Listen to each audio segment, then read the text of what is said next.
ছাত্র জনতার আন্দোলনের মুখে গত বছরের 5 আগস্ট প্রধানমন্ত্রীর পদ থেকে পদত্যাগ করে ভারতে পালিয়ে যান শেখ হাসিনা। এর মাধ্যমে 15 বছরের বেশি ক্ষমতায় থাকা আওয়ামী লীগ সরকারের পতন ঘটে। তবে এই পতনের ঘটনাকে ষড়যন্ত্র তত্ত্ব হিসেবে প্রতিষ্ঠার কৌশল নিয়ে ঘুরে দাঁড়াতে চাইছে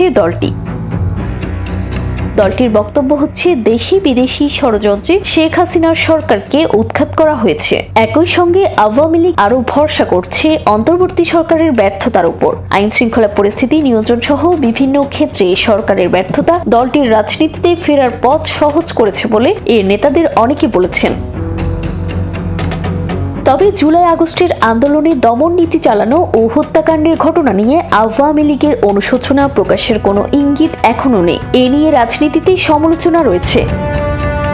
রাজনৈতিক বিশ্লেষকরা বলেছেন, 15.5 বছরের দীর্ঘ শাসন আমলে আওয়ামী লীগ ক্ষমতার অহংকারে রাজনীতি বিচ্ছিন্ন হয়ে প্রতিপক্ষ রাজনৈতিক দলগুলো এবং এমনকি সাধারণ মানুষকেও খেপিয়ে তুলেছিল। দলটি একা হয়ে পড়েছিল। খবর বিবিসি বাংলার। বিভিন্ন দেশে পালিয়ে থেকে দলকে দেশের ভেতরেই সক্রিয় করা সম্ভব কিনা আওয়ামী লীগের ভেতরেই এই প্রশ্ন ছিল। এমন পরিস্থিতিতে শেখ হাসিনার নেতৃত্বে ঢাকায় দলকে সংগঠিত করার জন্য লোক খুঁজেছিল দলটি, কিন্তু কেউ সাহস দেখাননি। বিশ্লেষকরা মনে করেন, আওয়ামী লীগের শাসনে দুর্নীতির মাত্রাও ছিল ব্যাপক। সে কারণেও দলটির কেউ দেশের ভেতরে হাল ধরতে এগিয়ে আসার সাহস পাননি।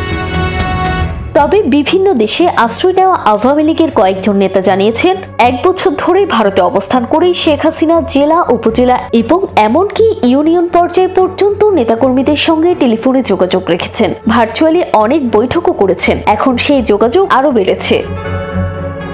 বর্তমানে দলটির অন্যতম একজন মুখপাত্র হিসেবে কাজ করেছেন মোহাম্মদ আলী আরাফাত। তিনি যুক্তরাষ্ট্রে আশ্রয় নিয়েছেন। তিনি বলেছেন, আমাদের শীর্ষ থেকে তৃণমূল পর্যন্ত যোগাযোগ বেড়েছে। তিনি দাবি করেছেন, তাদের দল এখন অনেক বেশি সংগঠিত হয়েছে।